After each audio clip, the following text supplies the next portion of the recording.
I see one. I see Jean. Hey, Jean. I see Andy. All right. And there, 1, 2, 3, 4, 5. Okay. And Ted, do we need anybody else from staff, from administration part in terms of, or are we good to go? No, I think we're good to go. We've got Katira from the city clerk's office as well. So I think from our staff perspective, we're good. All right, excellent. Well, I show the time as 7:01. So I will call to order a meeting of the Public Works Commission. And we'll start off with a roll call, please. We have Commissioner Min. Here. Commissioner Garcia. Here. Commissioner Hannon. Here. Commissioner Bajaj. Here. We have Vice Chair Simpson. Here. And Chair Funabashi. I'm here. And wonder. I believe Commissioner. I see our flag on the upper right-hand corner. Okay. Yes, that's right. Let's see. So with that, we'll rise and salute the flag.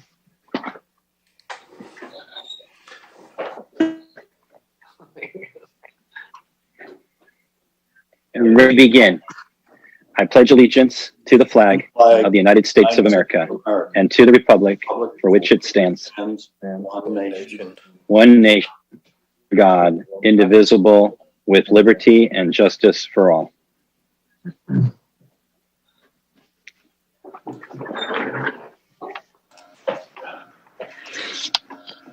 Okay, so I saw there's really two key items on the agenda, and I'm presuming that everyone's had a chance to review it, was looking to approve the order of the agenda as presented, or a suggestion for any changes. I'll make a motion to approve with no changes. I'll second. Okay, we have a motion, a second. Okay. Yeah. And we have a second. Do we need to take a verbal count by each individual, or can I just ask for any objections or abstentions? That's an excellent question, but I believe the way the city council's been doing it they've been doing roll call for the votes. Okay. Then we have a motion and we'll call the vote. Commissioner Min. Yes. Commissioner Garcia. Yes. Commissioner Hannon. Yes. Commissioner Bajaj. Yeah. Vice Chair Simpson. Yes. And Chair Funabashi. Yes. All right. Thank you, Gene. Okay, so then I noticed there were no blue folder items, and I'll skip down to the consent calendar, read that, and circle back for a one motion for all that like we've done previously. So business items except those formally noticed for a public hearing or discussion. Excuse me, Chair Funabashi, I'm sorry to interrupt. I don't recall a roll call, the attendance of the meeting, and I just wanted to note that Commissioner Glass is not present, just for the record. I don't know if a roll call was taken, but One, I believe one was taken, right, Gene? okay. Yes. My apologies. Then. I must have missed that. I'm sorry. That's fine. And I think what happened is I may have interrupted towards the end moving forward when Gene made mention of Commissioner Glass's absence. But does that sound right, Gene, that we're all accounted for with including Commissioner Glass's absence? That is correct. Okay. All right. So with the consent calendar, business items, except those formally noticed for public hearing or discussion, are assigned to the consent calendar. The commission members may request that any consent calendar item or items be removed, discussed, and acted upon separately. Items removed from the consent calendar will be taken up for under the excluded consent calendar section below. Those items remaining on the consent calendar will be approved in one following motion, following oral communications. So I see obviously our affidavit of posting and approval of minutes. I don't believe we'll have any excluded consent items. Has everyone had a chance to review the minutes, and are there any suggestions for changes or corrections?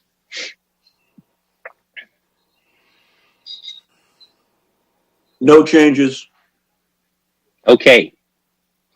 Seeing none, then we'll include that as part of the approval with the consent calendar. I just need a motion now from one of the commissioners and a second then to approve what I've just read and the consent calendar. So moved. Okay, and do I have a second? I will second. Okay, and then Gene, will you call the vote, please? I will, yes. Commissioner Min, Yes. Commissioner Garcia, Yes. Commissioner Hannon, Yes. Commissioner Bajaj, Yes. Vice Chair Simpson, Yes. and Chair Funabashi. Yes. Okay. For Public the participation on non-agenda sorry items. to interrupt.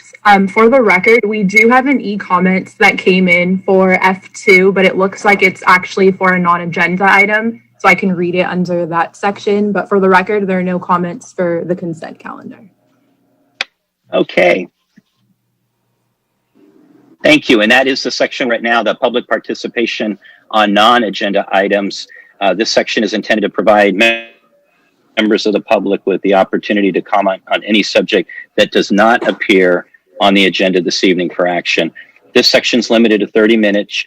Each speaker will be afforded 3 minutes plus the commission. Each speaker will be permitted to speak only once, and written requests, if any, will be considered first under this section. So this is the opportunity for that public participation on the non-agenda item. Okay, so I will go ahead and read it. The comment is from GenD365, and the comment is, IT specialists participate in the design, operation, and maintenance of IT systems used by companies of all types, as well as by public sector institutions. They take care of everything from hardware to software to networks and web resources. And there is a URL provided, which is available on the city's website. We also had someone register for Zoom.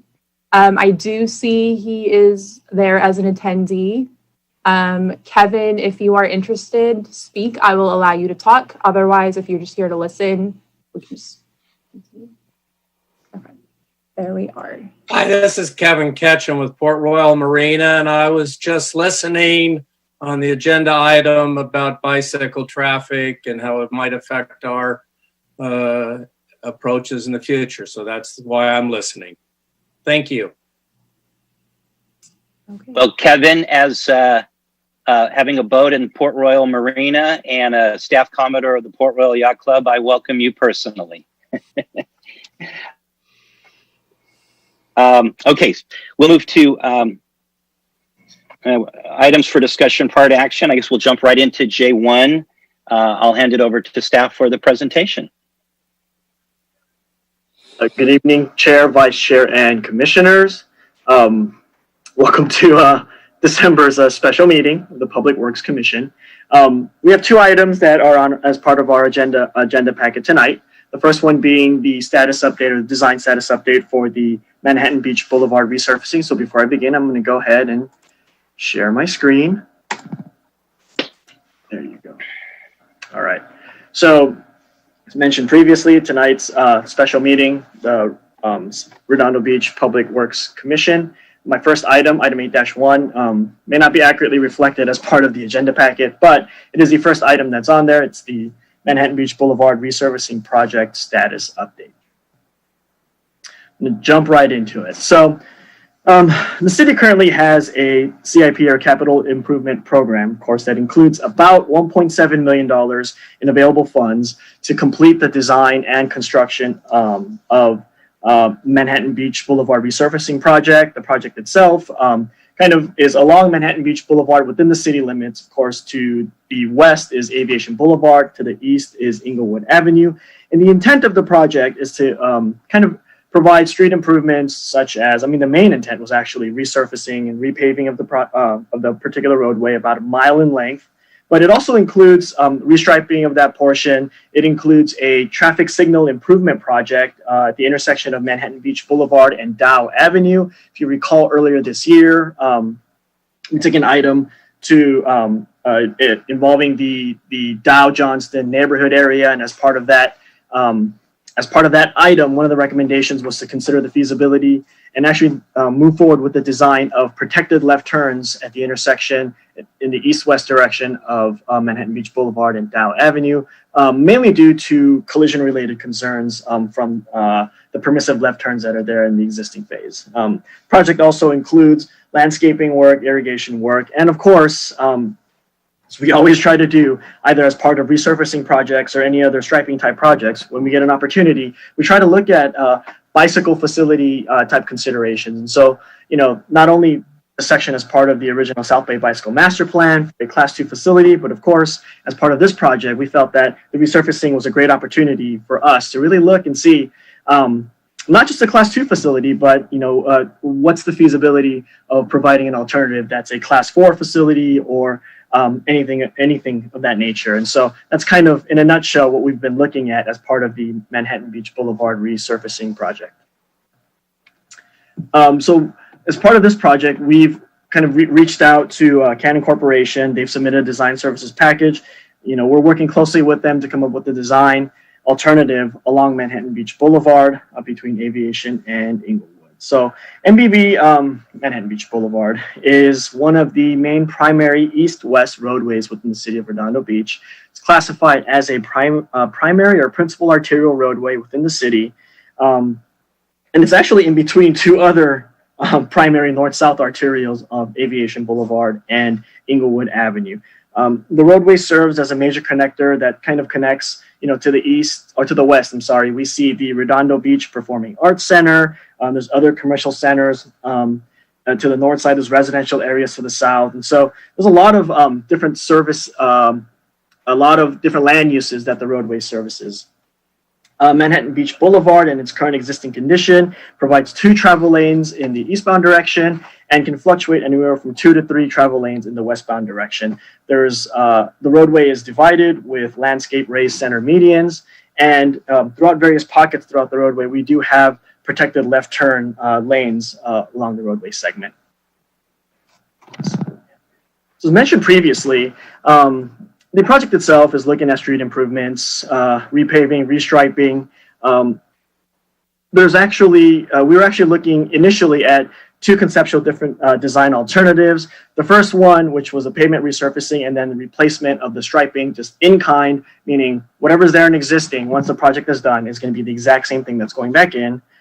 And a second alternative, which was to look at the possibility of installing a Class 2 bike facility along the segment of roadway. And so one of the earlier concepts that we recently received from the design consultant firm, and what you'll see in the upcoming slides, is actually the second alternative, which is looking at the feasibility and what the design would look like with a Class 2 facility. Now, please keep in mind, this is a concept plan, so it's generally just looking at what the striping, how the striping may be modified. We have a few cross sections that we can show to really show, kind of show what the lanes are going to look like. And then ultimately, one of the main impacts for the incorporation of a Class 2 facility along portions of the corridor is actually shaving or narrowing of the existing raised median to accommodate a Class 2 facility. It's going to be a little bit hard to see, and I'm going to try to zoom in as best as I can. Here we go. So we have Aviation to the west of here on the top left of this concept plan. We've installed basically a concept, or we have a concept showing basically the installation of a 6-foot bike lane traveling in both sides, east and west. This maintains a current number of lanes out there. It maintains existing parking with the incorporation of the bike lane.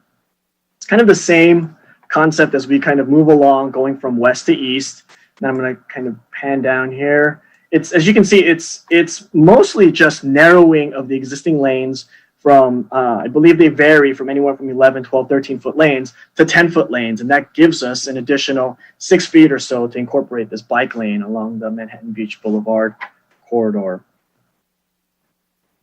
This is just, as we're just continuing to move on, it's kind of the same layout, a little bit hard to see, but we do have a portion east of Redondo Beach Avenue where we feel that there can be kind of a buffered protection for the eastbound bike lane. And so what we have here is kind of a similar concept as we had before, west of Redondo Beach Avenue, except east of here, we're able to incorporate a buffer as parking is not available in that area. And so we're able to kind of incorporate a buffer, a 3-foot buffer as part of the design concept along this segment of roadway.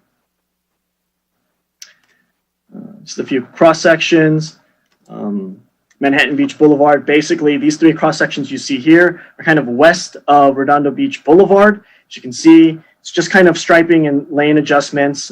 There's no median work here. There's no work with widening the roadway or anything like that. We're basically just kind of modifying or able to just install a bike lane based on what we have out in the field. However, as we move on to Redondo Beach Boulevard, kind of in between, east of that area, as you can see, there's a lot of roadway median related work that needs to kind of happen in order for us to incorporate that bike lane. And so, part of the initial concept to put in the class 2 bike lanes does involve some type of raised median reduction to incorporate this class 2 bike lane. But we are resurfacing, so we felt that it was a perfect opportunity for us to go out there and really see what our alternatives are and how we can really incorporate a class 2 facility along that roadway. So as I briefly mentioned, the current alternative is the class 2 bike facility, or at least that's the alternative that the design firm has looked at thus far. It's a concept that was previously shown. It requires a partial removal, i.e. narrowing of the existing raised medians to incorporate the class 2 bike lane facility. Now, one of the other alternatives we did want to look at was basically making the entire segment, the feasibility of making the entire segment a class 4 facility. Now, this concept has yet to be designed, but one of the concerns with the class 4 bike facility is because we are having to take possibly an additional 3 feet, which, as you saw in the previous concept plan, or if you could see, we don't readily have that available based on the lane widths that we're proposing. And so beyond bullet point number 2, which is just a partial removal or narrowing of the existing raised medians, we are also considering the removal of the outside westbound through lane. So throughout Manhattan Beach Boulevard, I believe the north side westbound through lane is 3 lanes. There is, at this point, we're trying to look and see the feasibility of reducing those 3 lanes to 2 lanes in order to incorporate a class 4 facility along this Manhattan Beach Boulevard corridor. Of course, this is not without its issues, because a reduction in lanes, with reduction in capacity, we are expecting some type of delay and operational flow type concerns. However, at this point, we haven't outright determined the magnitude of what the impact is. That's kind of, it's been somewhat tasked to the design team to take a look at and see the feasibility of that reduction. But it is something that we are considering, and it may ultimately come down to a kind of a give and take type situation where we look at the roadway, we look at the corridor, we look at kind of the travel time going from one section to another, and see if the reduction from the deficiency, if you will, or the impact going from 3 lanes to 2 lanes is minimal enough to consider the installation of a class 4 protected buffered bike lane along that corridor. Oops, sorry. So my recommendation to the commission tonight is as follows: is to receive and file the report and provide input to staff regarding potential restriping modifications to Manhattan Beach Boulevard between Aviation Boulevard and Inglewood Avenue. I understand the recommendation might be a little bit confusing. We are open to hear thoughts. We are open to hear suggestions. We're also open to hear, additional things to keep in mind as we either consider ourselves or at least provide to the design staff for consideration when looking at different alternatives and the feasibility of different alternatives along this corridor. That concludes my presentation. I'm here for any questions or any other comments that you may have. Thank you. Great. Thank you, Gene. I really appreciate that. I know that seeing some of the diagrams on my little iPad and even the the way I was able to pull it up on the report, it was a little difficult to see without kind of expanding and contracting some of the, the images between the staff report and the actual diagrams that the consultant drew. But I'm hoping that the commission was able to power through it. And what I was hoping to do now is give each commissioner an opportunity to ask any questions of staff, then maybe go to any public comments, and then circle back to whatever suggestions we as a commission would make. So unless there's any objections, I was going to start off. Commissioner Garcia, do you have any questions of staff? No, I just wanted to comment. It's not really a suggestion. It's but you have 10-foot parking lanes and you have 6-foot bike lanes. Is that what it is on this design? And No, they're 8. and then you narrow all the lanes to 10 feet. They're 8 foot. Oh, 8 foot. Mhm. Okay. Yeah, okay, and then you have the 6-foot bike lanes. Is that what I saw on your? Okay, yeah, and so that's kind of wide, but you still have the 10-foot lanes. All 3 of them are 10 foot, I guess. So it is kind of narrow. I know a lot of cities do that for traffic calming on slower speed streets, but is there a lot of trucks on this boulevard, on Manhattan Beach Boulevard? Correct, and that was actually one of the comments that we provided to the design consultant, was the fact that the 10-foot lanes might be a little too narrow for traffic along that roadway. And so widening the lanes a little bit more, maybe getting 11 foot on either 2 foot, 2 11-foot lanes, or 10 and a 12-foot for the truck lanes, or things of that nature. All it would require at this point is additional reduction and narrowing of the median to accommodate that. And so that's another, as part of our second, or as part of our original comment, that was something that was commented to the consultant. So that's something that they're also looking into redesigning, and as part of looking at the class 4 facility feasibility as well. Okay, all right, yeah, that's all I have. First Thanks. draft, if you will. All right. I should bring up, to let the record reflect, that I believe that Commissioner Glass joined our meeting. Yes, I did. I'm 7:13. unable to get on my computer, so I'm on my phone. Okay, well, I can see the top of your head and I hear you loud and clear. Okay. So there you go. I'm still trying to get on the computer. I will ask of you now. Okay, I do didn't- you have I any didn't have a question. questions for staff at this point? No, I just wanted to let Okay. you know that I was here. Then I'll move to. All right, very good. I'll move to Commissioner Hannon with any questions.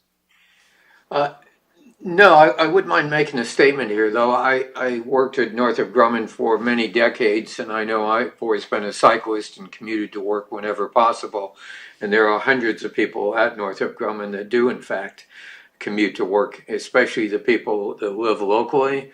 And this particular route is a very important route to encourage more people to commute and hopefully clean the air up a little bit and hopefully, reduce the traffic. But this particular link is an ideal link that you can take up to the Metro Green Line, and it's a Class 2 bike lane that's also will be linking to Manhattan Beach and Lawndale. Both of those cities will have a Class 2 bike lane. So from an east and west standpoint, this is really a critical infrastructure that we'd really like to see happen. And then again, Northrop Grumman is one of the biggest employers in the South Bay. I know that, there's a lot of people that will use this if it's there. So that's all I have to say. All right, thank you, Jim. I'll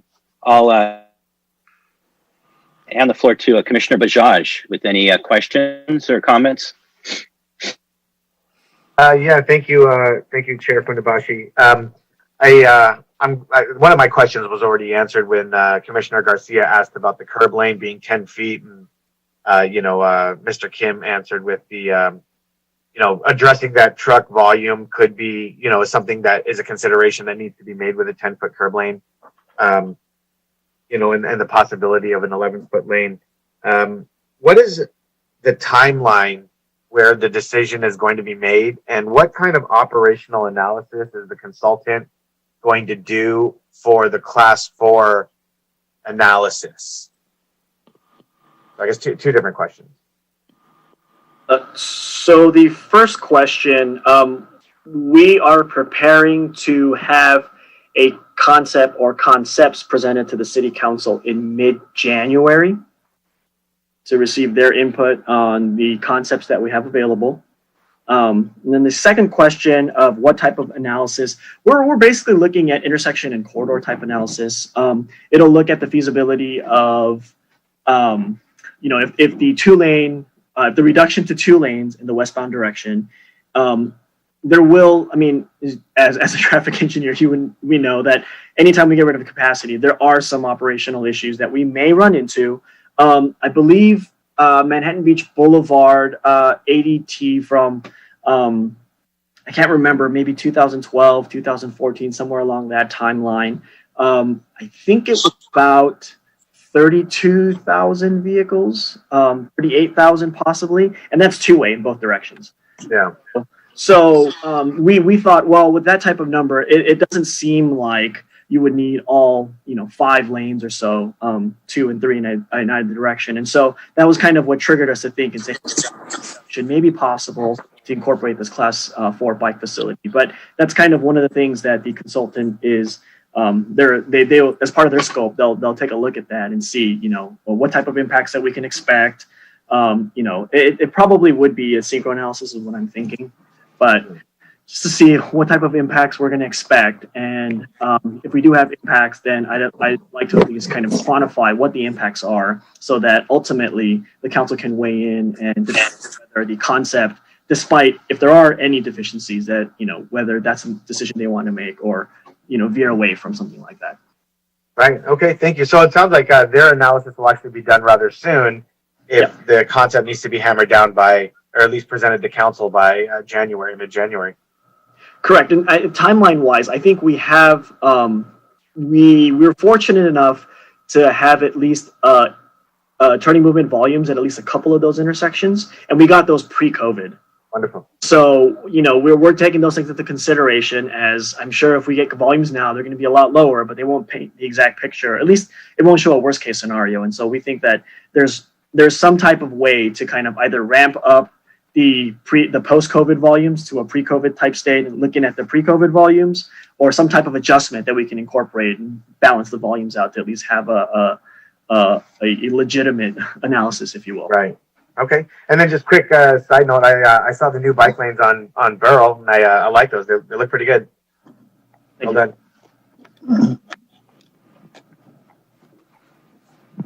Okay, then I'll hand the floor over to Commissioner Min now with any questions or comments. Thank you, Mr. Chair. I did have several comments. So this is, I just checked the speed limit on this corridor. It's 40 miles per hour, which is pretty fast, adjacent to a bike lane. And so, although I think it's a great idea to put a bike lane here, I really think we should be pushing for the class 4. Because I wouldn't want my kids biking along the street at 40 miles per hour traffic. I've had them bike with me on Grant Avenue, which is 35, and that feels a little dicey for my kids. So it appears as if, it may take a pretty significant redesign of what you have shown us, but you may have enough room to do a class 4 if you were to reduce the medians further. And maybe even on portions of this corridor, especially east of Vail, it appears as if you're just really looking at the back sides of people's yards, and there seems to be extra right-of-way there that you may be able to take from the sidewalk area and push that back a little bit. But all I'll say is, I think it's a great idea, but the class 4 or some version of a buffered bike lane really should be considered here. Highly recommended. I don't think a recreational bicyclist will feel very comfortable riding along this bike lane at 4 with that amount of traffic right next to them. So along those lines, it seems like there may be an opportunity as well to consider swapping the bike lane and parking. Having the parking be next to the traffic and the bike lane be on the curb. I don't know. I'm not familiar enough with the design characteristics of whether you need an extra buffer or something like that if you have that kind of configuration. But if you have a 6-foot lane and 8-foot parking stall, you may be to flip those, and provide that buffer by using the vehicles that are parked. So I think there may be some design considerations I'm just not familiar with enough anymore. Or that may require too much right of way or something, but that's something I think you guys should consider. And then lastly, if there is going to be a consideration for class 4, would they be raised medians in the buffer, or are you just going to put like plastic bollards and paint?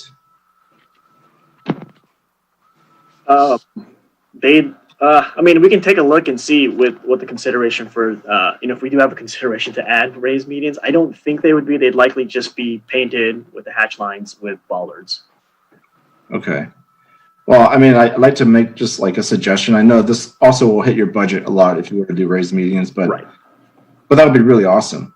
And give you an opportunity to plant trees and landscaping, make a really nice community improvement in addition to the bike lane. I don't think you have enough money with $1.7 million, but maybe for a future consideration, if you do find additional monies one day, to not preempt that from happening, I guess.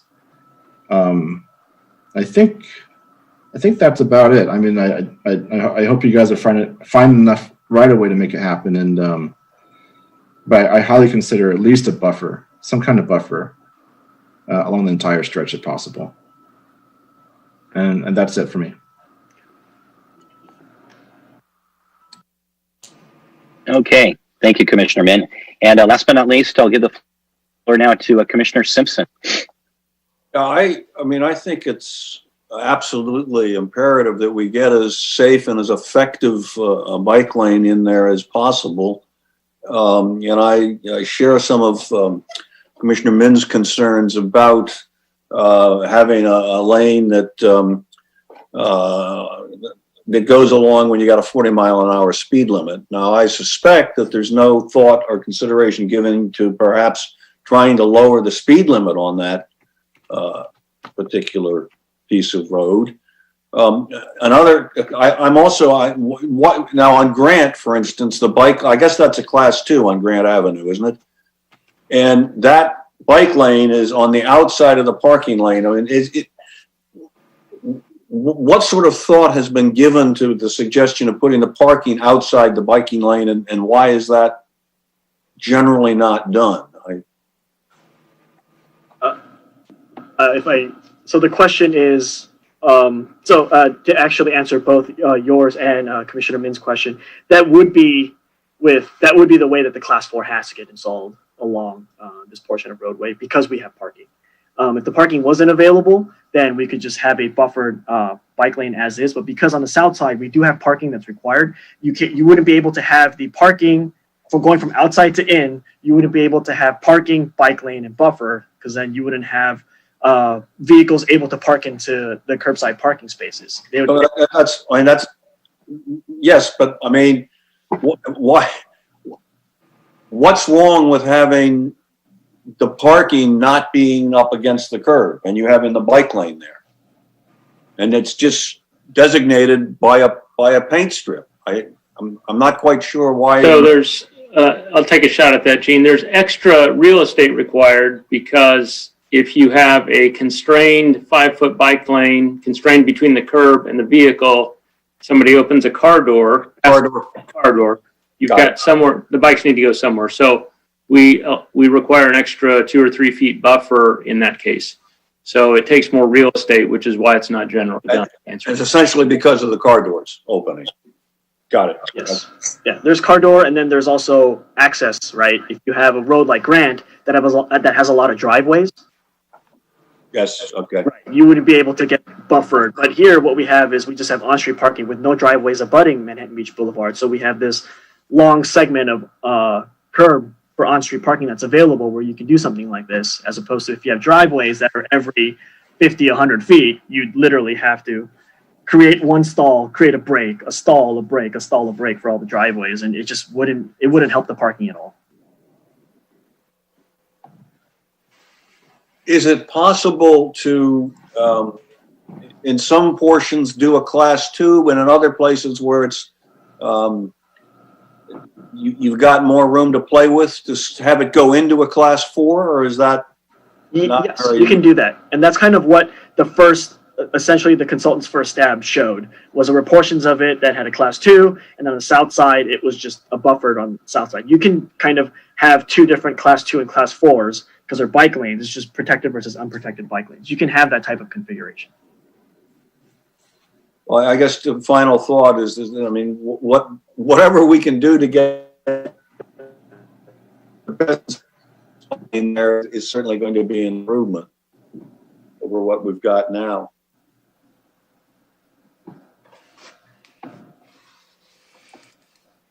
All right. Anything else, Commissioner Simpson? Nope. Thank you. Okay. Well, I had a couple of questions actually, and the first one has to do with when the last speed analysis was done, and if there's any chance that there'll be an analysis done where the speed might be changed to 35. I know that's obviously a process that we've dealt with on many streets before. The other question I had to do with reconfiguring or just basically extending the double queuing lane from eastbound MBB to northbound Inglewood Avenue. You know, that's obviously where everybody goes to get onto the 405 freeway. And it was just, 2-3 days ago, I was going eastbound on AB, and the 2 lanes were full, and it had backed out into the number 1 lane beyond where the queue starts. So I couldn't determine that from the diagrams in the report if that queuing lane is being increased to accommodate more cars. And so I'll look for I'll ask those questions now, and then I have just one other comment afterward.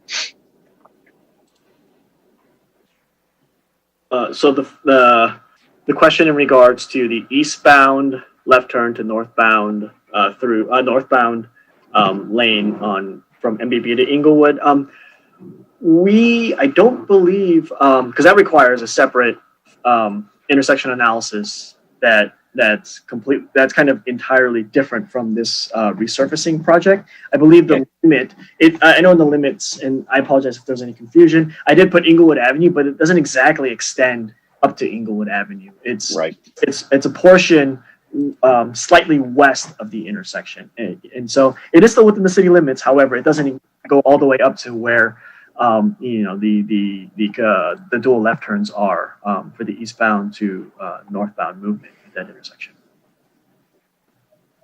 And then I don't. Okay, and then what about the next time when we might need to do a speed analysis?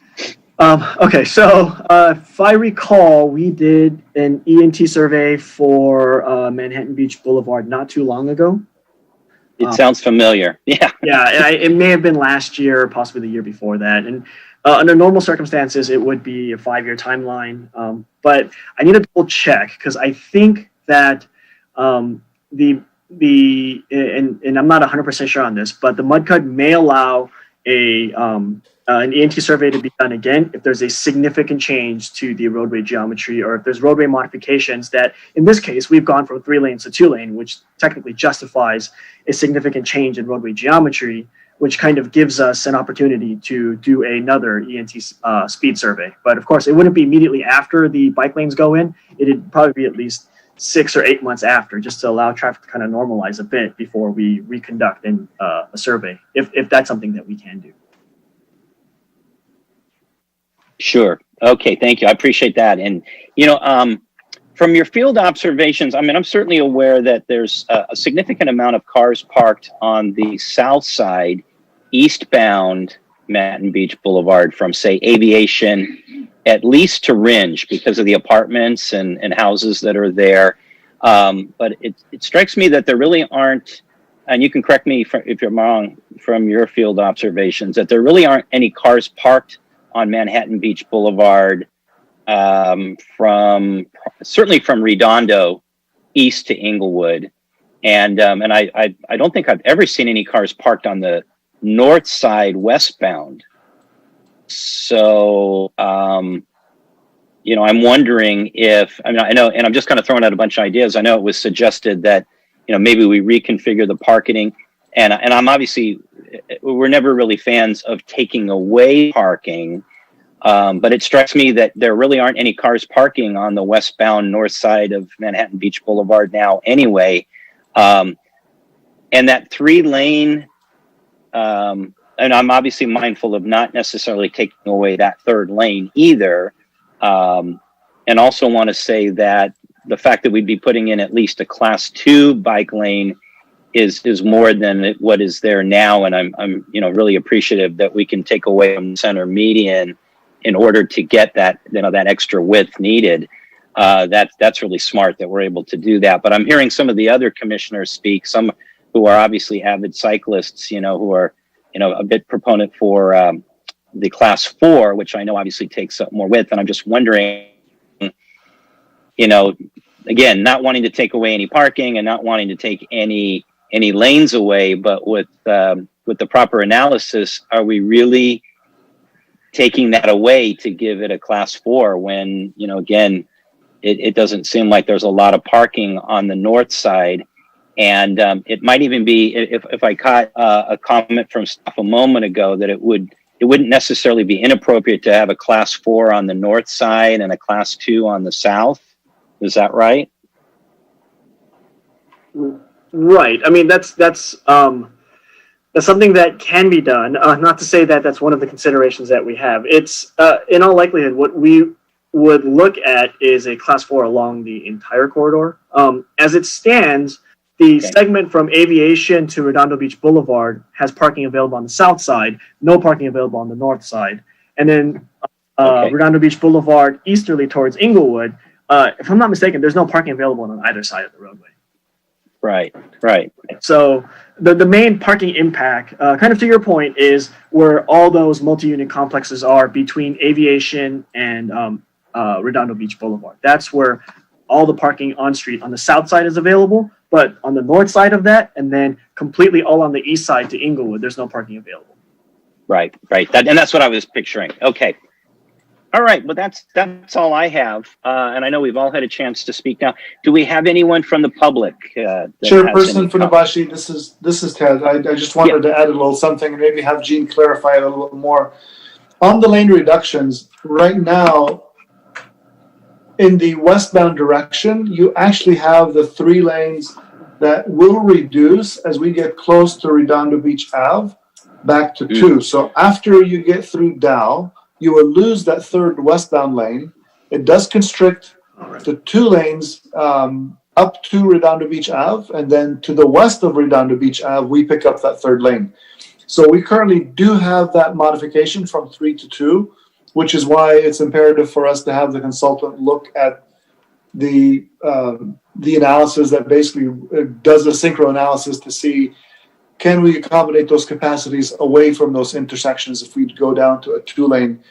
The other, I wanted Gene to sort of describe a little bit more on the median width reductions. It's going to be a very limited number. Unfortunately, we can't reduce the medians any further because we have dual left turn lanes at multiple places along Manhattan Beach Boulevard, and for that we actually need the median as the buffer, if you will, that is going to be creating that space as you approach those intersections. So Gene, maybe you can elaborate a little bit on how much reduction were we looking at on the medians themselves, because there is that limitation because of the dual left turn lanes when we approach those intersections. Where are the dual intersections? This is Larry. I'm trying to think, and all of them are serial that I know of. There's only one turn left, and then, some feet beyond that, there's a turn to the right. I don't know of any duals except at Inglewood. No, there are at Doolittle, at Redondo Beach Ave. And then you get that at Inglewood itself. And Inglewood, back to Chairperson Futawashi's question, that's a 350 feet left turn pocket that's dual lefts. So it's a pretty significant capacity left turn pocket. Yeah, it is. Yeah, at our major intersections there, they are all dual left turns. So Gene, maybe you want to talk about that median reduction and really how much it was. In reality, what we're looking for is we're looking for a minimal reduction on those medians that can still accommodate the left turning vehicles, but it will cost a significant sum of money because that is a lot of lineal feet of curb and gutter that will have to be removed and replaced. That in itself is just concrete construction. The interior of those medians are going to get redesigned and re-landscaped anyways, but we were trying to see what it would take to accommodate the class 2s or the class 4s. So with that, I'll turn it over to you, Gene. Right. I will share my screen real quick. So you see in the cross section, it might be a little bit hard to see, but this is the class 2 bike facility alternative, meaning that we haven't even considered the class 4 yet. The class 2 bike lane facility alternative. I mean, we're looking at, it looks about 9 feet of median reduction, 4 feet on one side, 5 feet on the other side. And that's a segment of Manhattan Beach Boulevard from Aviation to Redondo. And then from Redondo Beach to just west of Dow. Similarly, we have the 5 foot and the 4 foot reduction. So it's these medians, I believe, I can't recall what their dimensions were. They might be maybe 14 or 16 foot medians, but we're reducing over half the median width to accommodate some of these bike facilities.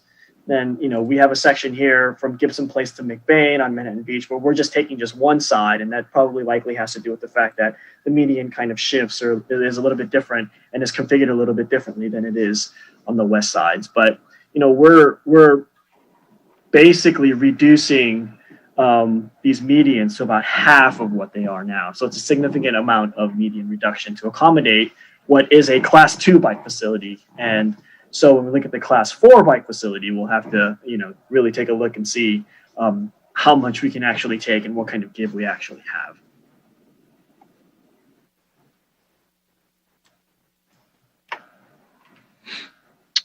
Thank you, Gene. Okay. Were there any other comments from staff in regards to? Otherwise, I see a couple of hands up with our commissioners. With the, I'll hand it to Commissioner Min. Right, thank you, Mr. Chair. So I just remembered one question I was going to ask, and it kind of came up when you were talking, Ted. With regards to the landscaping and irrigation, are you guys going to be removing all those palm trees, all the existing trees in the medians, and planting new things there, or are you guys planning to preserve that? Andy, you may be able to answer that better. I think a lot of the mature trees that are there, that are good candidates to remain, we're going to try to keep them there. There are some candidates, I think some of the corals have really outlived their useful lifespan, and those are proposed to be removed. But we were not proposing a full removal of everything that was there. Is that correct, Andy? Yeah, mostly we're looking at turf reduction here for water conservation purposes. So we're probably looking more primarily at the ground cover and what we do with the low plants. The trees themselves will probably follow just our protocols with our urban forestry, which Ted mentioned, which is when these trees get to a certain size, they're just not appropriate really in the medians anymore for maintenance and safety purposes. So we may be replacing some. Honestly, we haven't gotten that far yet in this project, but the vision is that we'll redo the landscaping primarily for water conservation purposes.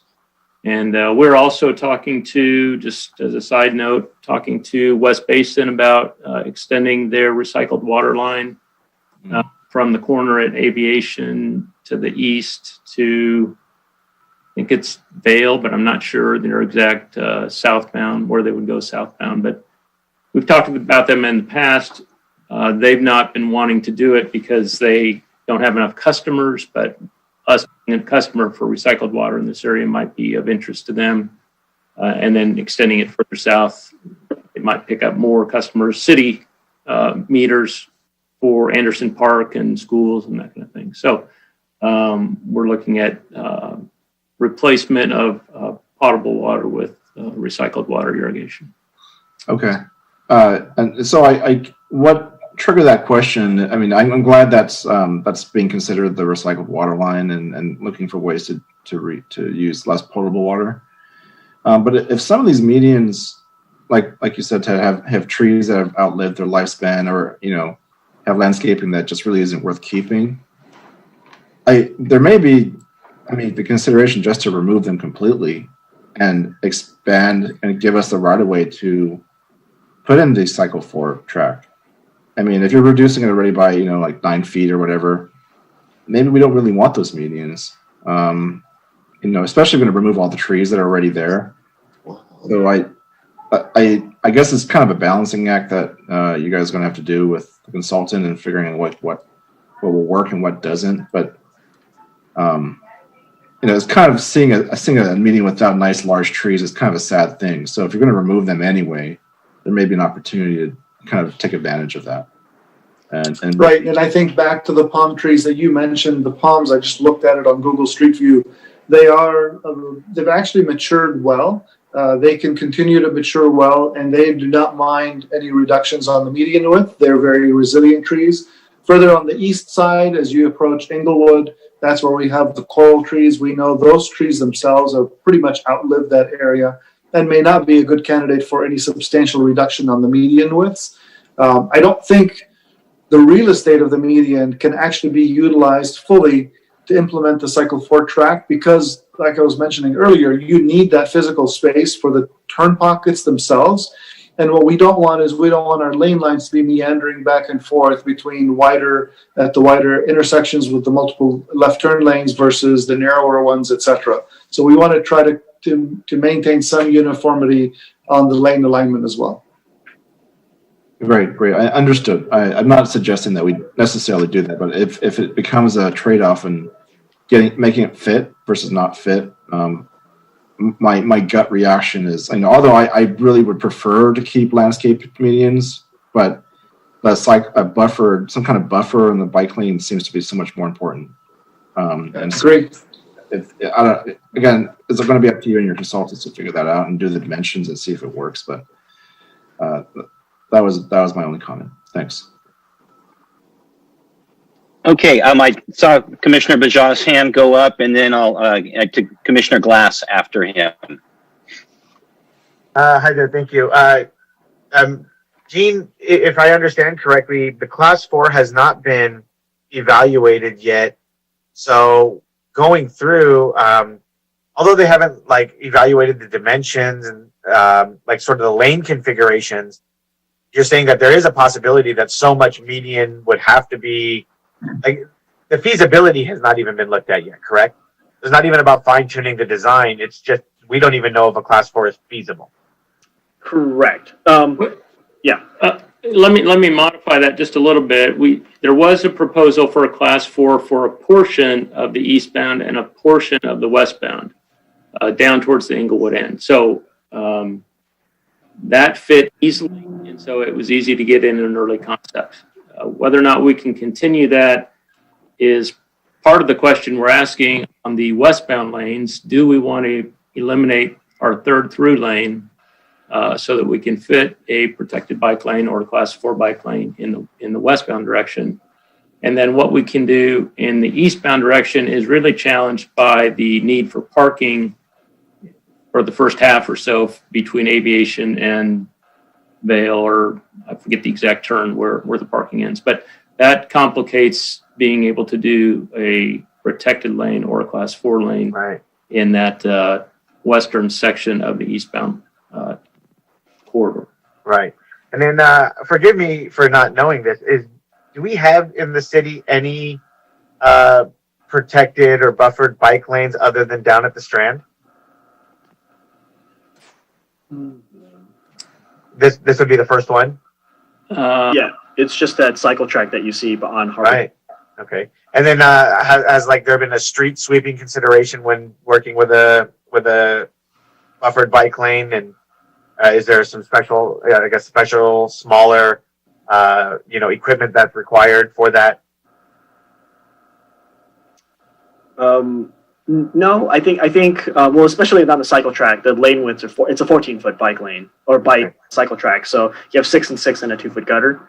So that's plenty of space. I think there always is consideration. We'll look into it, but the anticipation is if you get a 5 to 6 foot bike lane and then a buffer, a 3-foot buffer with a possible delineator possibly down the middle of that, you can get enough width. Yeah, the width that you would need for the street sweeper. But we'll always check with sweepers just to make sure that dimension works.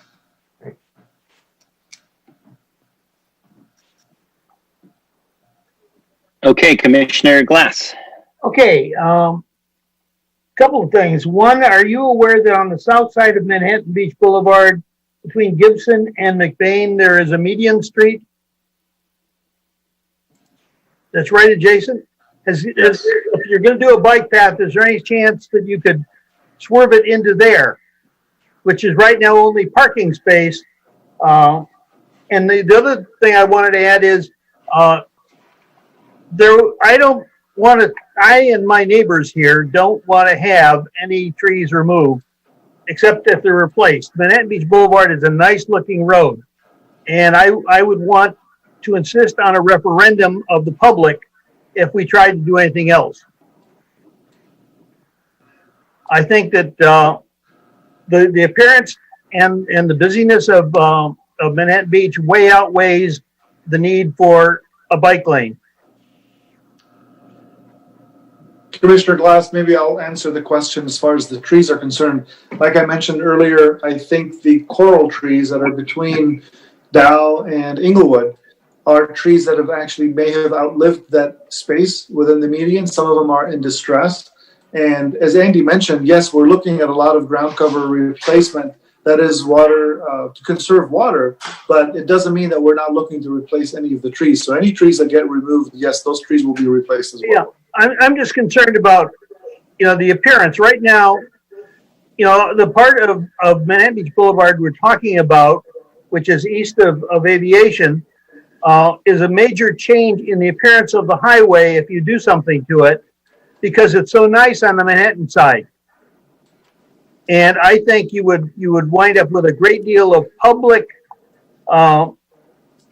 disapproval if we don't run anything by that greatly disturbs the appearance and also the traffic flow, which has gotten much heavier lately. Yeah, and like I said, there are plans as far as the re-landscaping of the medians, and that includes the frontage road median that's on the easterly end of the boulevard as well. Okay. In that area also, to answer your question, we don't have parking along that median on the frontage road side we do, but not on the other side of that parkway median. So we have sufficient space for a protected bike lane through that reach without having to swerve it into the frontage road, as you suggested. So I don't think we would do that anyway, but we certainly don't need to, given the space that we have. Okay. Okay. Seeing no other inquiries from the commission, I'll ask of Ms. Navzeef, do we have anyone in the public that has any comments or? We do not have any e-comments for this item. We still only have Kevin. I see his hand is raised. I don't know if that's from last time, but I'm going to ask him to unmute so he can see if he's interested in speaking. That was operator error. It's now down. Okay, thank you. Okay. So includes public comment for this item. I don't believe we have anyone else, whether it's e-comment. Very good. Thank you. Okay. So unless there are any final comments or questions from the commission, obviously the recommendation is to receive and file the report with any additional input that we might add to that motion.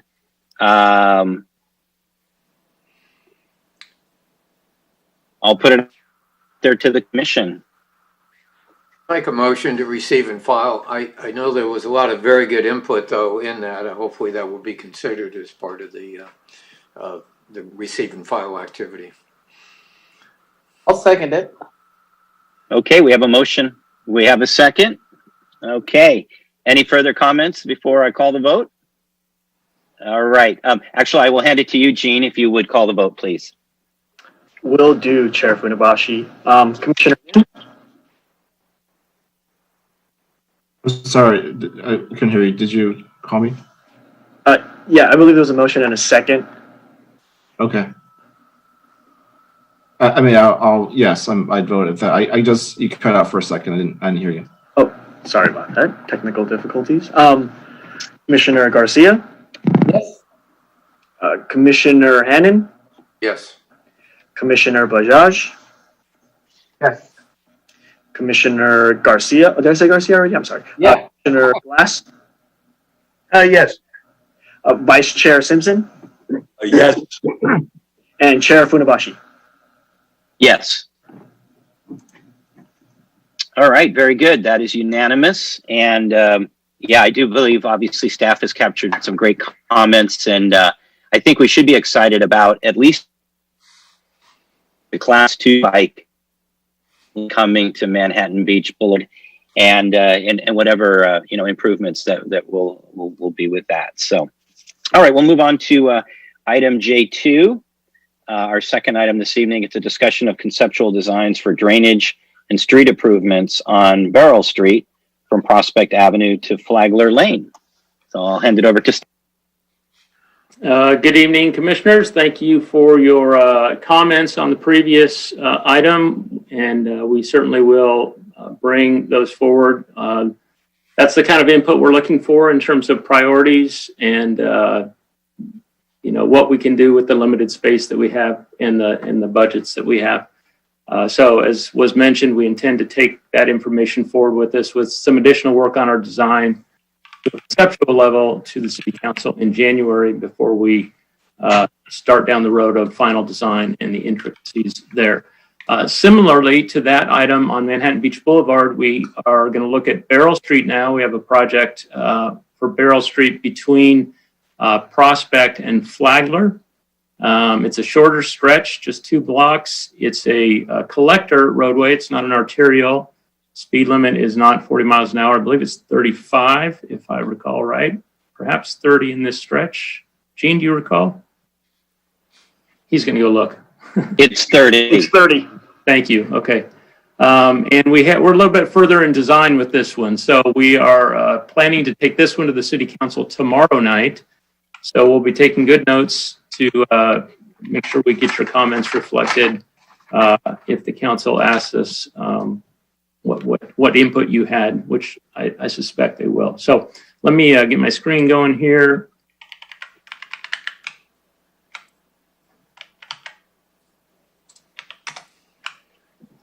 I think that's the right one.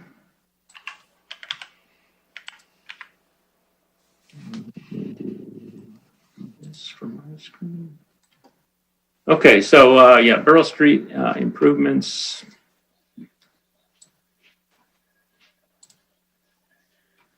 All right, so just a bit of an overview here. The goal of this project, again, it's a roadway rehabilitation project that we're trying to stuff all kinds of other things into, including a drainage project, including a bike lane project, and some traffic calming, pedestrian safety improvements project all in one. So it's a little bit of an overstuffed sausage in terms of goals, but we're trying to get the most important things incorporated within our budget. Beryl Street from Prospect to Flagler, as I mentioned, the PCI of the street varies a little bit depending on the block, but it hovers right around 60. That's kind of the low end of where we like to do something to keep us up on the flat part of that curve where pavement deteriorates. This was a goal of the council, of course, is to keep our PCI up around 75 as a citywide average, and this will help us to do that. It also gives us an opportunity, as I mentioned, to incorporate a lot of our living streets elements in as the council has made policy on. We do have some flooding issues on this street in certain areas, not severe, but enough to be a nuisance and to take care of. So a portion of the project, which again, we're not at this point in the design. We're trying to get the lane lines and operational issues solved first, but we'll be doing some drainage improvements, catch basins. We're looking for opportunities here for some infiltration, stormwater quality type, green streets type applications here, rain gardens, things like that. We'll see what we can incorporate once we get the geometry sorted out. So we'll get into a couple of the details here. Let me move on to this next slide. I'm showing it in two pieces here. This is the first block between Prospect and Harkness. And it's a little bit hard to see, but if you were able to print up or look at the draft sketch that we sent with the agenda, you'll see some of these same features here. I've overlaid the concept on top with the existing overview from Google Maps, just so you can see some of the differences between what we have existing and what we propose to do. Like to highlight we do have a Class 2 bike lane proposed in this design. It's a 6-foot bike lane because we have the space to do it. On the south side, we've got a bus stop, and then there's parallel parking. On the north side, all parallel parking for the full length of the block. And then we are narrowing the 2 lanes, not really narrowing, but eliminating one of the 2 lanes in the eastbound direction at the intersection with the left turn only. And then in the westbound direction, we go from a single lane and open up to a left turn pocket as you approach the intersection at Prospect. It's a little bit different than what we have, but not much. Mostly we've combined the through right movement into a single lane in the westbound direction in this concept. And in the other direction, we have combined also the through and the right into a single lane to make room for both parking and bike lane on the southern part of the roadway. We'll get to these bulb outs in a minute, but we are looking at pedestrian enhancements as well using bulb outs. So let's get on to the slide.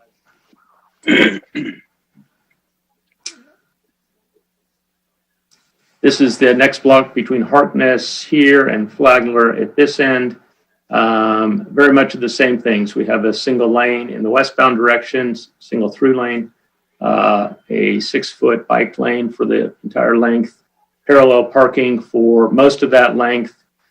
We have we're showing a bulb out here. This is kind of a remnant of an idea of moving the bus stop that's down at this corner more up to this block, which we may do. We'll talk to the transit folks about that to make that a little more central to the block. And so we would have a bigger bulb out just to accommodate the bus loading there. And then in the eastbound direction, we've also got the bike lanes and our single through lane, which opens up to a left turn pocket and then a shared through right as you get to the east end. A little bit of detail on the east end. We have an opportunity here.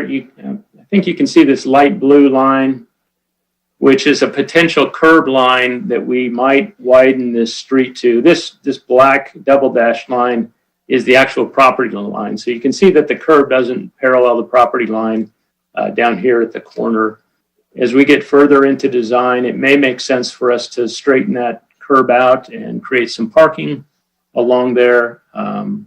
We're also working with the Beach Cities Health District, who has a project to install a bike facility on Flagler as it heads south and becomes Diamond as it goes around the backside of the Beach Cities Health District campus.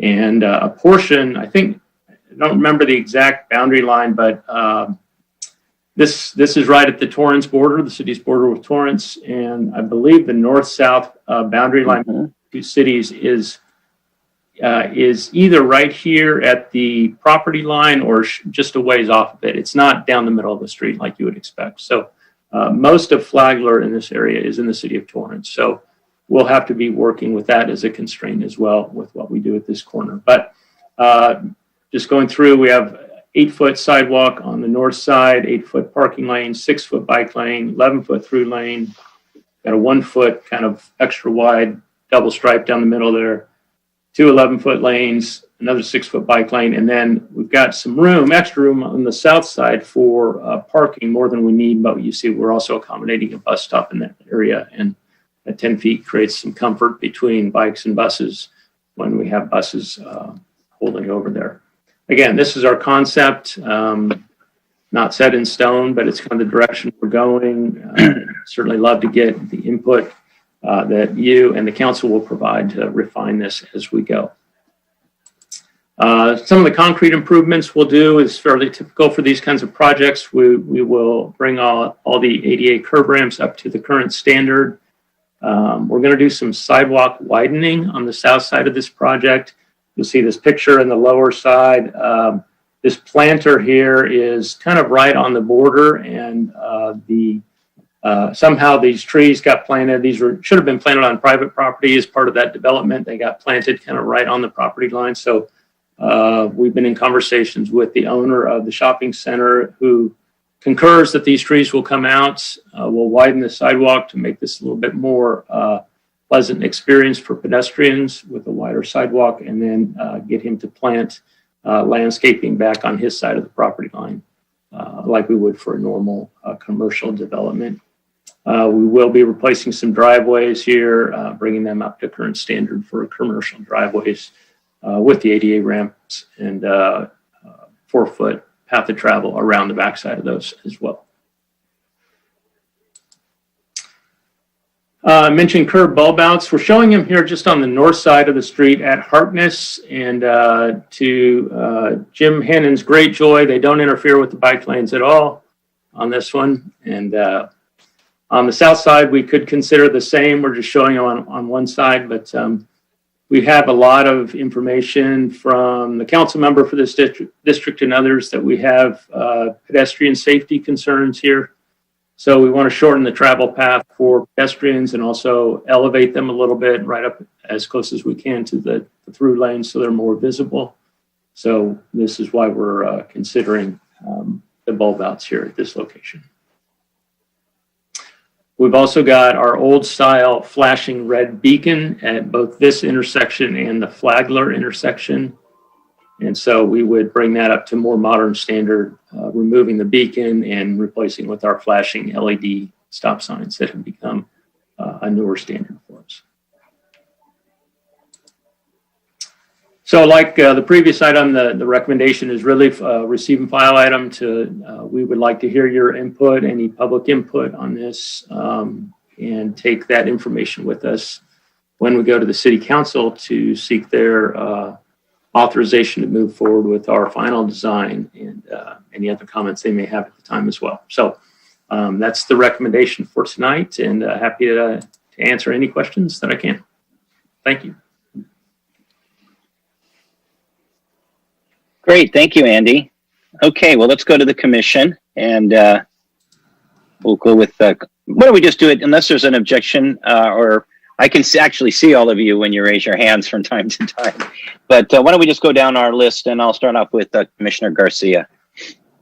Yeah, I think the idea of putting those bulb outs on the south side of Harkness, to shorten the pedestrian length across the street, if it doesn't hurt the parking lanes on the bottom side, on the south side of the street anyways. So, the design looks pretty good. It's basically one lane in each direction, but have all that left turn, right turn stuff going on with the median. I think it's a pretty decent design, and I think it fits that street as well.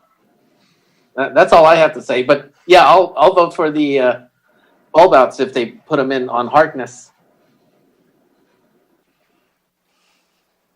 All right. Thank you, Daniel. Commissioner Glass. You need to unmute.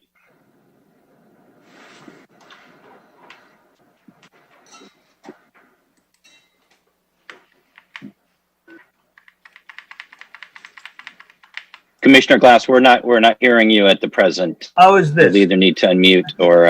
I think I got it. Okay, now I can hear you. Go ahead. Okay, I agree with Commissioner Garcia on the bulb outs, and I think that's a good move. I also like the stop sign with the flashing lights. I think that's a good location.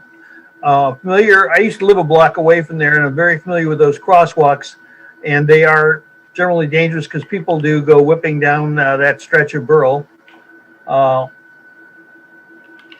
get after they've turned on from Prospect, and then they're zooming over to 190th Street.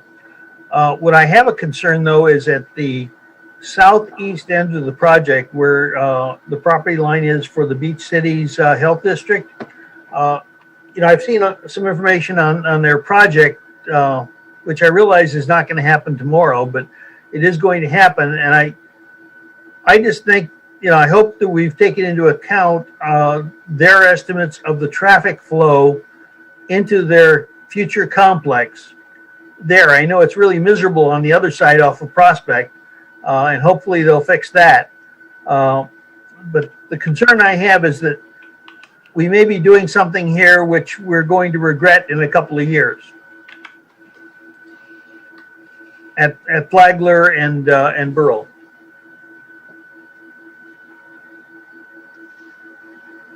Okay, and that's pretty much it. Okay. All right, Commissioner Hannon, do you have any questions or comments? Yeah, probably more of a comment. I'm very grateful to see this project come to be, and I know this needed a facelift many years ago, and I think the enhancements are it really improves, especially the widening of the sidewalk. It gives the pedestrians another level of safety, and I know that's with the houses there in the shopping center across the street. Certainly, they have a lot of pedestrians. Also, the bike lane. I was very pleased to see that we're getting full 6 feet, which is wonderful. It's also, this is a major east and west, kind of north and south, actually, corridor. It connects to Flagler, which goes north. It goes all the way down. Barrel goes all the way down to Harbor Drive near the pier, and it services both residents from the North Redondo as well as the South Redondo. It's fairly flat. I mean, there's nothing that's really super flat, but it's fairly flat, and that will allow more people to visit, local beaches and businesses on a bicycle, and hopefully be good for commerce. So I've looked at it. I like it. I think it looks great. That's it. Okay, thank you, Jim. Commissioner Bajaj? Yeah, thank you. General, I kind of echo Commissioner Hannon's comments. I like this project. I think it looks pretty good. I live not too far from here, and having that connection from Flagler at 190th with the recent upgrades there. My one concern, I think, is just on the southeast corner of the project. If there's an opportunity there that we take some of that right of way, or increase the parking lane at Beryl and Flagler, if there's a possibility maybe to maintain a bump out there so that we're not extending the pedestrian crosswalk by an additional 10 feet or 8 feet of a widened street to accommodate the parking lane. Obviously, it'll probably require some realignment of that crosswalk, but maybe some consideration of retaining a bump out there if it's not too much of an encumbrance on the addition of parking that we're trying to achieve. That's my comments. Thank you. All right, very good. Commissioner Min? Thank you. I agree. This is a great project. You're connecting a couple bike lane. It's definitely a gap in the bike lane network, and serves multiple purposes too. I echo other commissioners in the bump out on the south side of the street at Harkness. That'd be really great to see. I mean, it would definitely make a big difference in the crossing distance. One of the questions I have kind of alluded to what you were saying earlier, Andrew, about the stormwater related Green Street stuff. It'd be really great to see that in this area. It seems like a really good potential opportunity to plant more greening stuff around here, especially if you're going to remove those old trees, to plant more trees perhaps, and do rain gardens and other things like that would be great. Do you guys have any ideas yet of what exactly you're going to do, or is it still very conceptual? No, we don't. It's still very conceptual. We built the other portion of Barrel that goes down to 190th. We actually built the storm drain across the intersection and teed it off from the catch basin it's at the northwest corner of Flagler and Barrel. So we could extend the storm drain up for another 2 blocks to Prospect, more or less. But part of our goal is to see what we can do with rainwater collection and run it through. They have commercial systems where they go through a tree well and a filtration process before they go into the storm drain and things like that we might be able to do.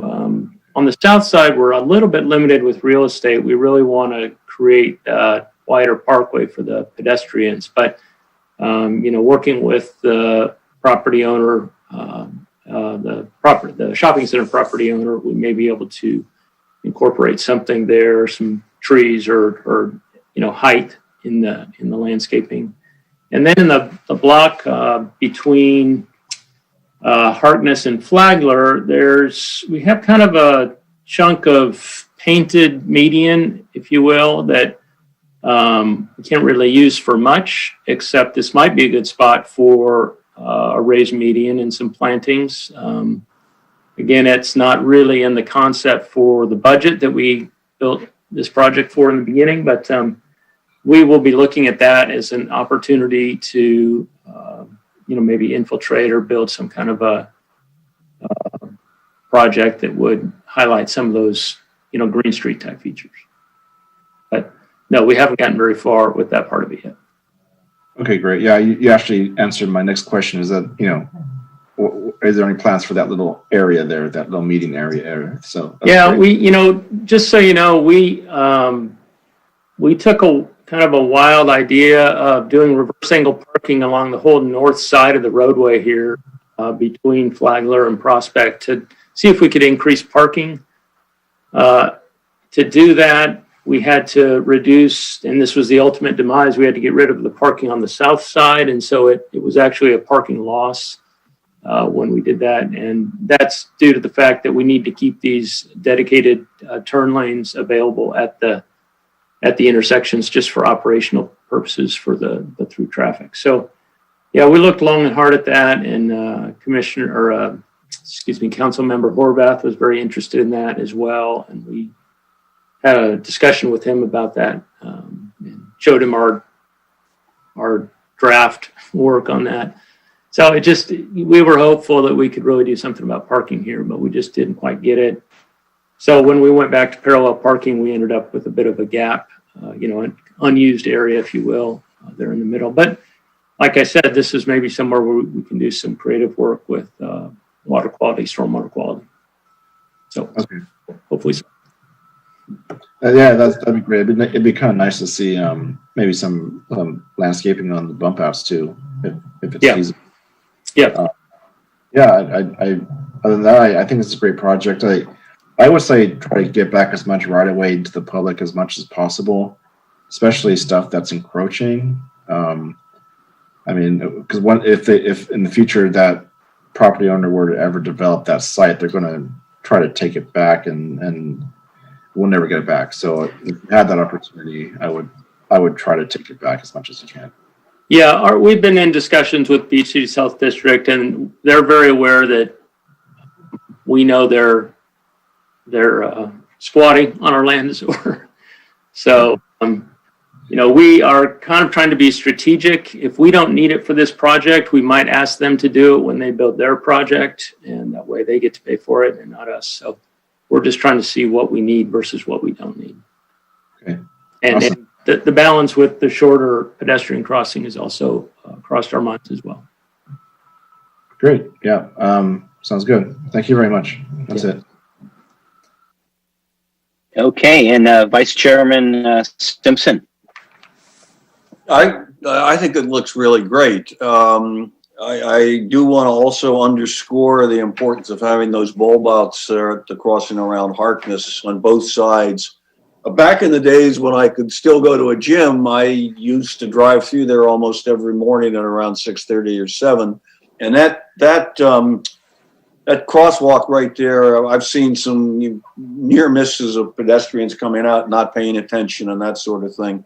So I think bulb outs there are key. And the rest of it, I think, just looks very, very good. And I'm delighted that you've got the bicycle lanes going in. Thank you. Yeah. All right. Thank you. Yeah, and I'm going to echo, the sentiments expressed of the bulb outs there. When you think of how many little apartment buildings, and many times we'll see people crossing to go shopping at the grocery store. So whatever improvements can be made to that crosswalk at Harkness is much appreciated. This section of Beryl is really, really kind of funky. Most of Beryl is one lane in each direction. And then it jumps to 2 lanes on Westbound, just west of Prospect, in front of the shopping center. And then what is so interesting is, and that section from Harkness to Flagler becomes a right turn only. So, people that are in that right lane are then merging to go straight so they can continue up Beryl. Looking at the diagram, one concern I have, which I need to get clarification from staff, if I'm traveling eastbound on Beryl and I cross Prospect, I've got 2 lanes, which is currently there now. But as I approach Harkness, it appears to me that left turn lane that 2 forward lanes, the one on the left becomes a left turn only lane.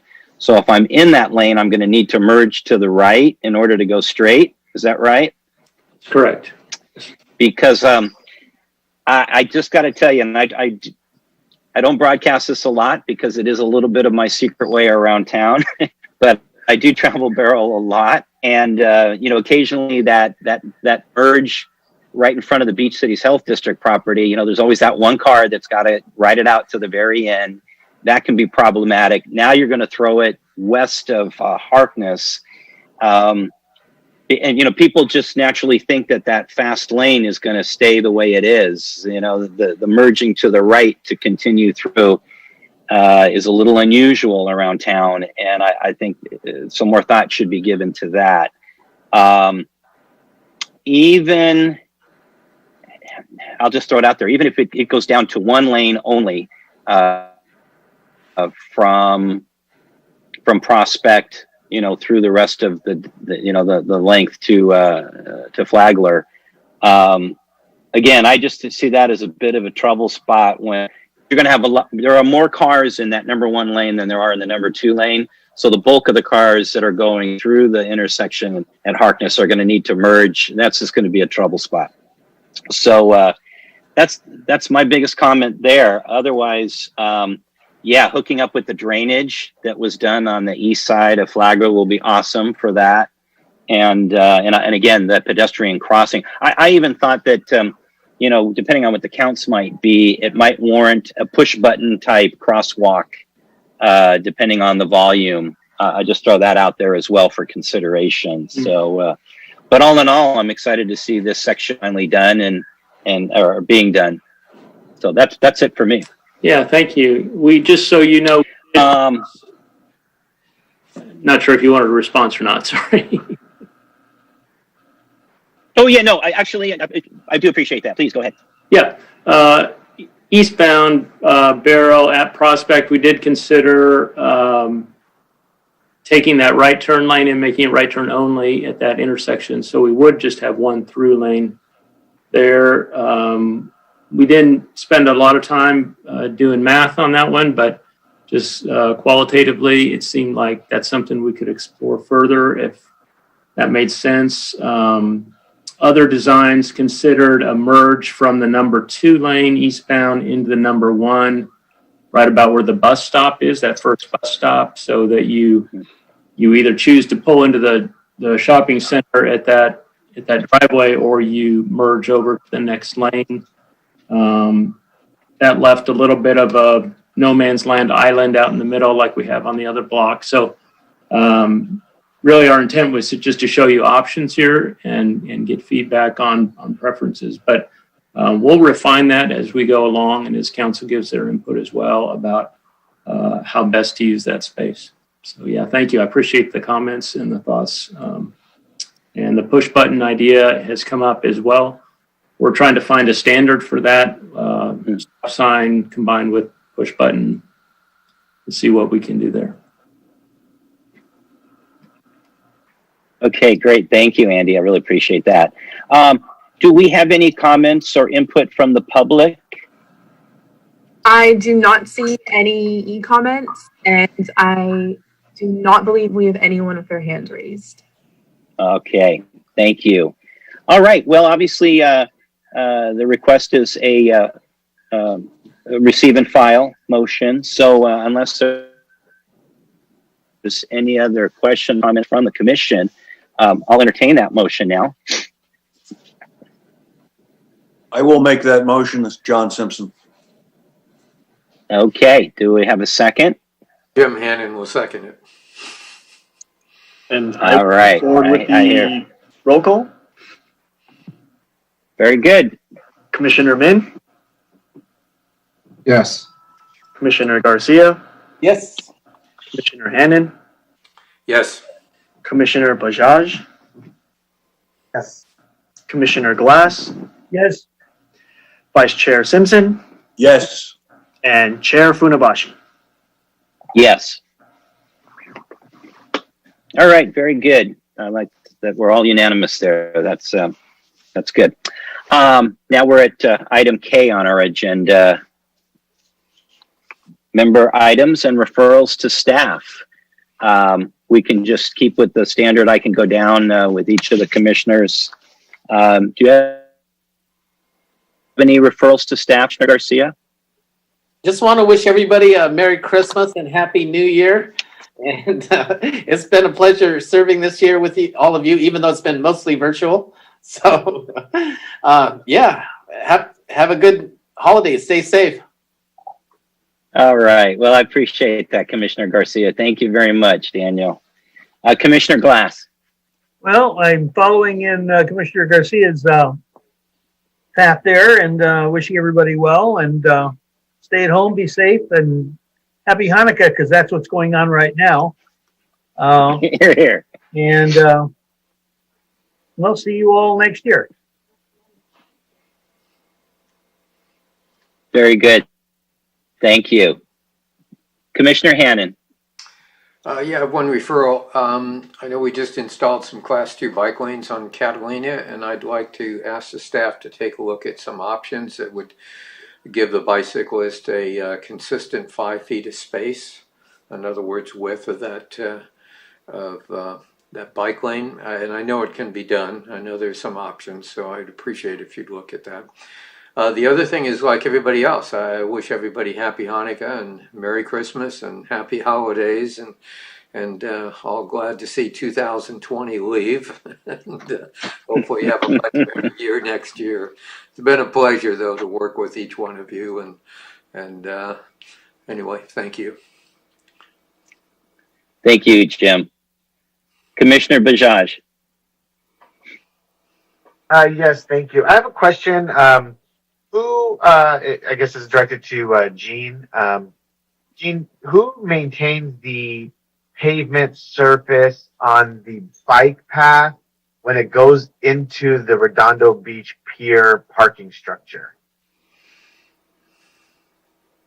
The actual pavement itself, or the lane striping, or the concrete that's there? So I guess my concern is this: if you're riding your bike or jogging or whatever, if you're coming, going from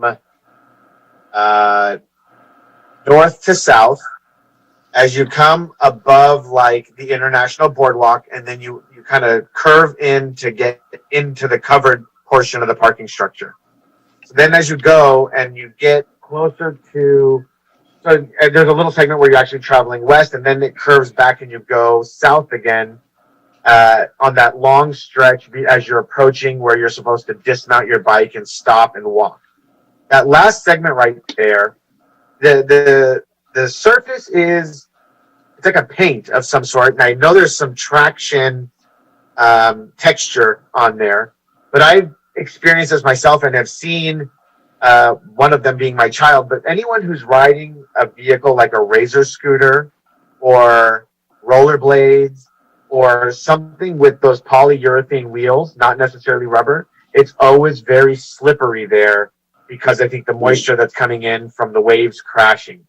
And my kid took a really nasty spill on it the other day. I've actually ridden, some inline skates, and you always have to tread that with extreme caution because your polyurethane wheels will come out from right under you. So I want to see if maybe that can be explored, if there's some sort of option to mitigate that. Going very slow, even when you're on your inline skates or something, you always have to be very cautious because your skates are just slipping out from right under you. And considering the people now I've seen on their inline skates during the pandemic, or kids on their Razor scooters using it, I think it's worth exploring. And happy to anything other information you need, I'm happy to share it. But that was my question for Gene. But then after that, also wishing everyone the happiest of holidays, and thank you for welcoming me onto the commission.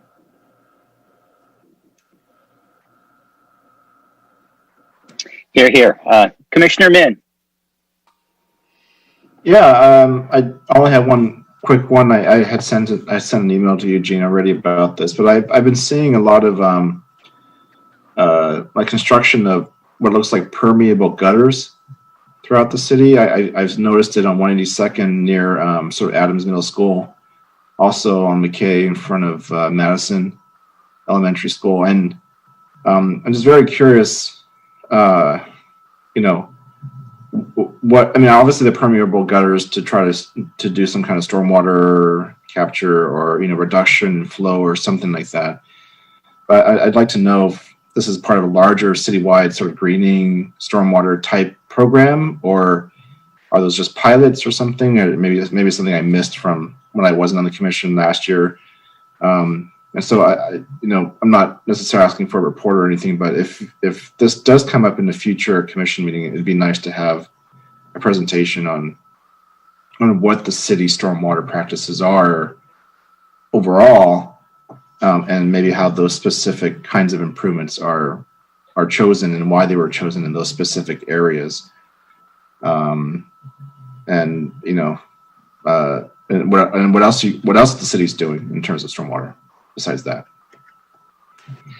I'll just give you a quick answer on that one, Commissioner Min. We did, this was a bit of a pilot with this product to look at these permeable panels in a we just finished for residential rehabilitation of streets in the north part of the city.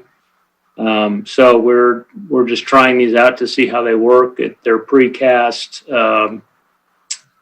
fairly easy to install. Permeable concrete and asphalt itself is both challenging to install and maintain. So these precast panels are, as opposed to some cast in place gutters that we've done in other places, both concrete and asphalt. So that's the short answer to those panels, but we also have a project coming forward. It's part of a grant project that we have with the other beach cities to do some Green Street type improvements within the city. And we, as part of the grant, the city of Torrance is actually the lead and has hired a public outreach team to help share this with the various cities and constituents. And we have talked to them about coming to this commission and sharing at the appropriate time. So we look forward to answering some of your questions with that as well. Okay, yeah, that would be perfect if they're willing to come here and give a presentation to this team, to this group here, and they'd be very interesting. Also, after the pilot's done, it'd be interesting to see how these things hold up and how you're able to maintain them. Because I know one of the challenges is keeping them clean so they actually are still permeable over time, right? Yeah. Anyway, that was my only curiosity, and I'd love to hear that in a future meeting. Besides that, happy holidays for everyone here, and it's been a pleasure. Hopefully next year will be even better. It's looking that way. I saw a report from UCLA calling it the Roaring 20s coming up, so let's hope for the best.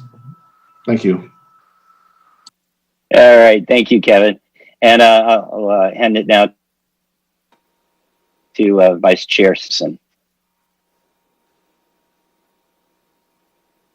Unmute myself there. Very quickly, I think last time I raised questions about all these little white dots I was seeing on the sidewalks and was told indeed it was to be grinding down the uneven places in the sidewalks. And I just wanted to report that that's been, from what I can see up in the 4th District, going very effectively and very efficiently. And I don't stumble as much as I used to when I walk my dog at 7 o'clock in the morning. So I'm glad to see that project going through. Other than that, it's been a pleasure being with all of you over the year. I think we've accomplished a few things. And this meeting is one of the things that keeps me sane when I'm quarantining at home. So I hope we can get back to meeting in person fairly soon next year. But in the meantime, these have been valuable, I think, and best of the holidays to all of you. Well, thank you, John. I really appreciate that. I appreciate you. I appreciate our commitment. It has been a bit of a crazy year, and it's amazing with the technology able to meet like this by to still get some meaningful work done, and obviously to advise mayor and council as they've been meeting and working hard to keep our city running as best as it can. So I don't have any specific referrals other than to wish staff and all of you, a great holiday season and a happy new year as well. In a moment, I'll look for an adjournment. It looks like our next meeting in February 22nd in 2021. So again, and we'll seek a motion for adjournment. And then I'll give staff a chance to say any last words as well. Or maybe I should do that now before we adjourn.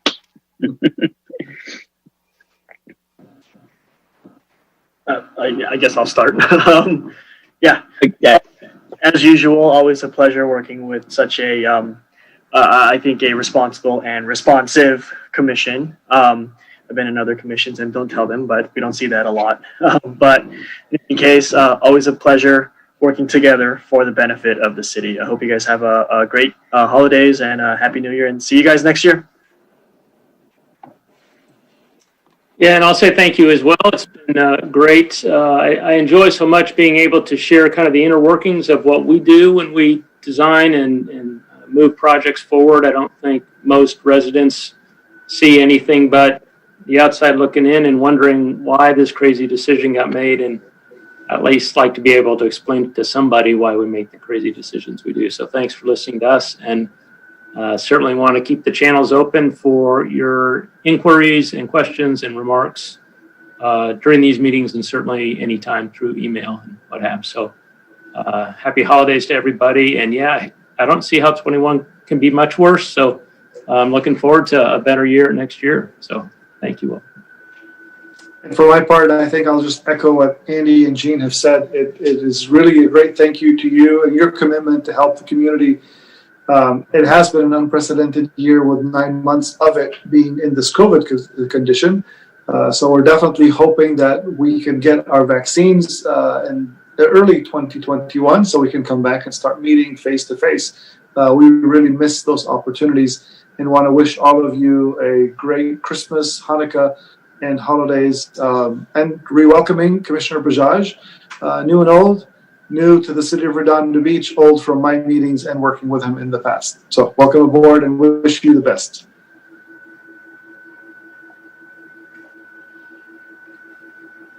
Okay. Well, before we go, I see Larry, Commissioner Glass. You have one final comment for us? I do, and it's more of a question, and maybe you discussed it while I was trying to log on. South Bay Gardens on either side of Manhattan Beach Boulevard has pulled up stakes. Does anybody have any idea what's going to happen with that land? That would make a great extension of the bike path. You heard me. I would do anything to get people on a bike path over there and off of Ringe and some of those other streets, because all those crazy bikers keep running stop signs. But anyway, does anybody have any idea what's happening with the land there, which is under the power lines? I don't. I know somebody I could ask at SCE, which I will do because I have other business with him coming up, and see what I can find out. Okay. Well, anyway, have a good one. Make a motion All right. to adjourn. Back to you, boss. All right, we went from Commissioner Hannon to adjourn. We have I see a hand raised from Commissioner Min I'll second. I'll for second. the second. Yeah. All right, there's the verbal. Thank you very much. Gene, I'll ask you to call the vote then. Final roll call of the year, Commissioner You're Min, here. Yes. Commissioner Garcia, Yes. Commissioner Hannon, Yes. Commissioner Bajaj. Yes. Commissioner Glass, Yes. Vice Chair Simpson, Yes. and Chair Funabashi. Yes. And with that, we are adjourned. Thank you all. Thanks, Kira and Kevin, for being with us. Good night. Thank Yeah. you. Thanks, Good night, Kira. Stay safe, everyone. Thanks, everyone.